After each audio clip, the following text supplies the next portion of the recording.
പ്രധാനമന്ത്രി സ്ഥാനാർത്ഥിയെ ചൊല്ലി പ്രതിപക്ഷ സഖ്യം ഇന്ത്യയിൽ ഭിന്നത തുടരുന്നു. കോൺഗ്രസ് അധ്യക്ഷൻ മല്ലികാർജ്ജുൻ ഖർഗെയുടെ പേര് പ്രധാനമന്ത്രി സ്ഥാനാർത്ഥിയായി തൃണമൂൽ കോൺഗ്രസും ആം ആദ്മി പാർട്ടിയും മുന്നോട്ട് വെച്ചത് ജനതാദൾ യുണൈറ്റഡിനെയും RJDയുടെയും അതൃപ്തിക്ക് കാരണമായി. കോൺഗ്രസ് അധ്യക്ഷൻ മല്ലികാർജ്ജുൻ ഖർഗെയുടെ പേര് പ്രധാനമന്ത്രി സ്ഥാനത്തേക്ക് ഉയർന്നതിൽ പ്രതിപക്ഷ സഖ്യം ഇന്ത്യയിൽ ഭിന്നത രൂപപ്പെട്ടിട്ടുണ്ട്. JDU നേതാവ് നിതീഷ് കുമാറിനും RJD നേതാവ് ലാലു പ്രസാദ് യാദവിനും ഇക്കാര്യത്തിൽ അതൃപ്തിയുണ്ട്. തൃണമൂൽ കോൺഗ്രസ് നേതാവ് മമതാ ബാനർജിയും ആം ആദ്മി പാർട്ടി നേതാവ് അരവിന്ദ് കെജ്രിവാളുമാണ് പ്രധാനമന്ത്രി സ്ഥാനാർത്ഥിയായി മല്ലികാർജ്ജുൻ ഖാർഗെയുടെ പേര് നിർദ്ദേശിച്ചത്.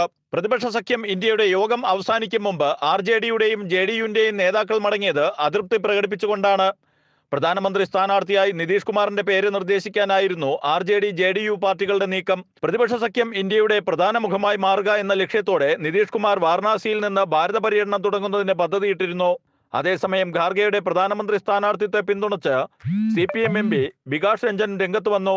മല്ലികാർജ്ജുൻ ഖാർഗെയ്ക്ക് സ്വീകാര്യതയുണ്ട് എന്നും മമതയുടെ അഭിപ്രായത്തിന് പിന്തുണ നൽകുന്നുവെന്നും രാജ്യസഭാ MP വികാസ് രഞ്ജൻ അഭിപ്രായപ്പെട്ടു.